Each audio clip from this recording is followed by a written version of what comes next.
Since childhood, I had sensed something else in our old house, a hidden presence watching from the dark corners or lurking in the creaking of the old floorboards. It wasn't necessarily frightening, more like a warm shadow or a silent presence, an unseen companion in my solitude. I would sometimes catch a fleeting movement in the corner of my eye or feel a cold breeze in a closed room, but I had never felt in danger. Over the years, I began to notice that this presence seemed connected to my younger brother, Liam. Liam would sometimes talk to an empty space in the room, or suddenly laugh as if playing with someone invisible. At first, we thought it was just a child's imagination, but as these events became more frequent, a disturbing feeling began to creep into my heart. Was Liam truly alone in those moments? Or was the shadow I had felt throughout my life something else? Something linked to our family in a way we didn't yet understand. Something that might reveal dark secrets we were unaware of. Our house, the Wilson family home, was filled with memories and the faint sounds of the past. The creaking of old doors, the whistling of the wind through the dilapidated windows, and even the sound of raindrops on the wooden roof were part of the fabric of our daily lives. But with the awareness of this shadow, I began to listen to these sounds more attentively, searching for anything unusual. Liam's room was at the end of the hallway on the second floor, and it was always colder than the rest of the house. Liam would spend long hours in his room, playing alone or talking in a low voice. I would sometimes stand outside his door and listen, hearing him murmur incomprehensible words or suddenly laugh, as if answering a question I hadn't heard. When I asked him who he was talking to, he would innocently reply, "My hidden friend." Strange things began to happen in Liam's room. His toys would move from one place to another without anyone touching them, and sometimes I would find strange drawings Liam hadn't made lying on the floor. On one occasion, I heard the music box in Liam's room playing in the middle of the night, even though I was sure I had turned it off before he went to sleep. I began to feel that this hidden friend wasn't just a child's fantasy, but a real presence connected to Liam or the house itself. As time passed, Liam's hidden friend began to seem less innocent and more unsettling. I started to notice that Liam was becoming more withdrawn, and sometimes he would seem scared or agitated after playing with his friend. He would refuse to tell me what they were doing, simply saying that his friend doesn't like to be seen by others. I remembered my grandmother's stories about invisible friends that some children in the family had talked to in the past. Stories that always ended with a feeling of unease and mystery. Other disturbing signs began to appear in the old house. The Wilson family home we had inherited from our ancestors. Ancestors who had once borne the name Evans. Doors I was sure I had closed would be found open, and objects would move inexplicably. One night, I woke up to the sound of light footsteps in the hallway outside my room. But when I opened the door, no one was there. I felt an intense coldness sweep through the hallway for a moment, then vanish. I recalled the sudden chills my late father would always feel on the second floor, the same floor where Liam's room was located. I began to have nightmares about a shadow moving through the house, a shadow that felt familiar yet carried something sinister within it. On one occasion, I saw in the dream this shadow standing beside Liam's bed, whispering incomprehensible words to him. I woke up terrified and felt a strong urge to protect my brother. I began to fear that this entity connected to Liam wasn't just a friendly ghost, but something more dangerous, something that might harm him or reveal a dark secret hidden in our family's history, a history that seemed more intertwined with this house than we had ever imagined. My worry for Liam grew day by day. He began to look pale and exhausted, and signs of insomnia were evident. When I asked him about his hidden friend, he would evade the question or mumble incomprehensible words. One night, I woke up to the sound of muffled crying coming from Liam's room. I rushed to his room and opened the door to find him sitting on his bed, trembling with wide, terrified eyes. I asked him what had happened, and he clung to me tightly, whispering in a shaky voice, "He's here. He's angry with me." I asked him who he meant, but he just pointed to the dark corner of the room. I looked at the corner and felt an intense coldness sweep through the space, but I saw nothing. I tried to calm Liam and convinced him it was just a nightmare, but I wasn't sure of my own words. The following night, I decided to watch Liam's room. I sat outside the door in the dark, listening intently. After a short while, I heard a faint whispering sound coming from inside, a voice that wasn't Liam's. It was a deep, raspy voice, whispering incomprehensible words. I quietly opened the door and looked inside. I saw Liam asleep in his bed, but beside him, in the shadows, I saw a shape moving slowly. It was hazy and indistinct, but it looked as if it was leaning over Liam, whispering in his ear.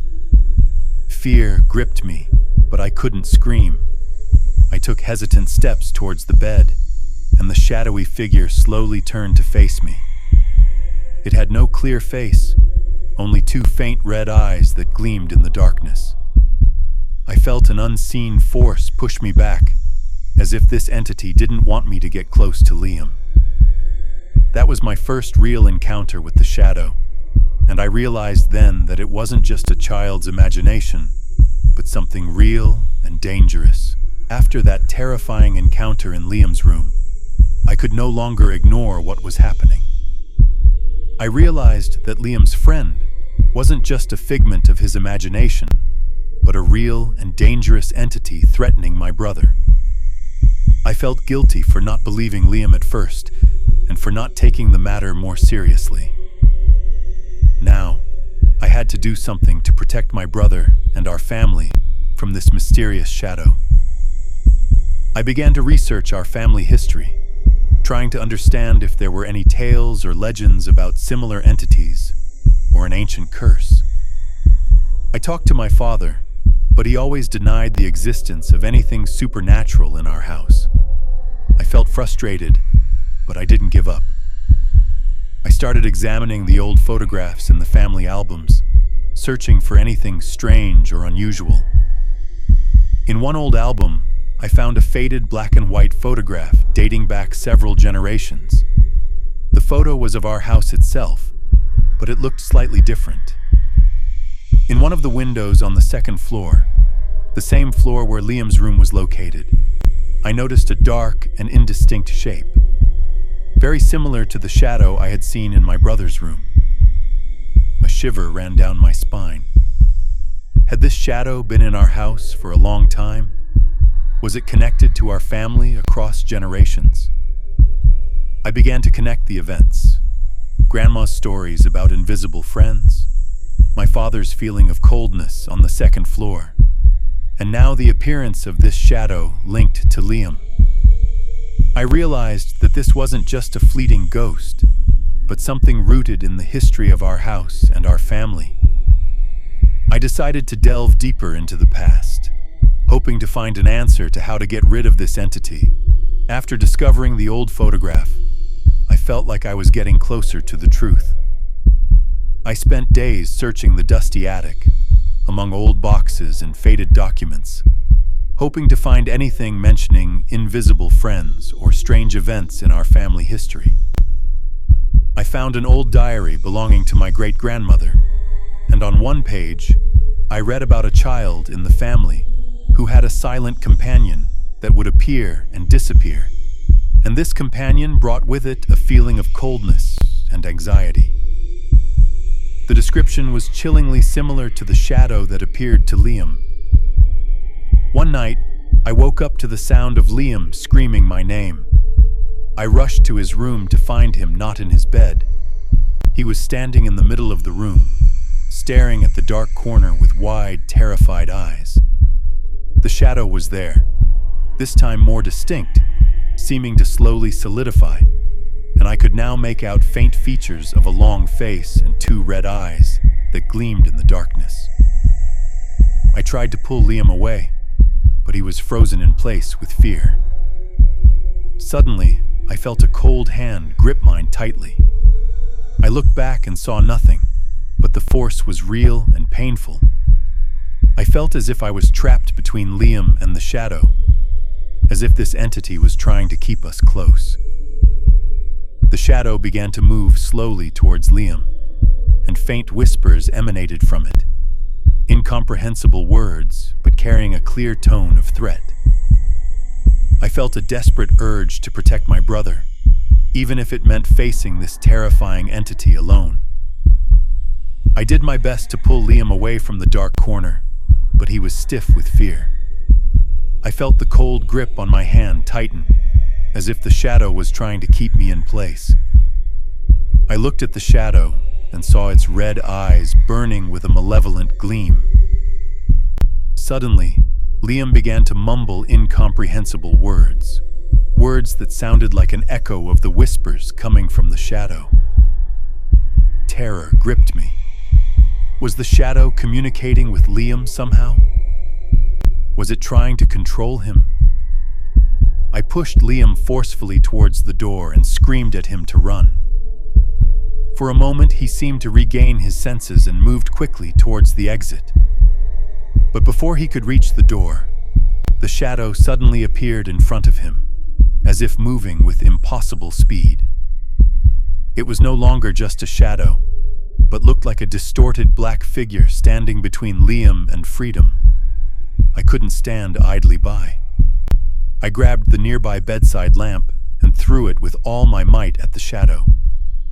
The lamp passed through the dark figure without affecting it, but for a moment it seemed to flicker or waver. Liam seized that moment and ran out of the room.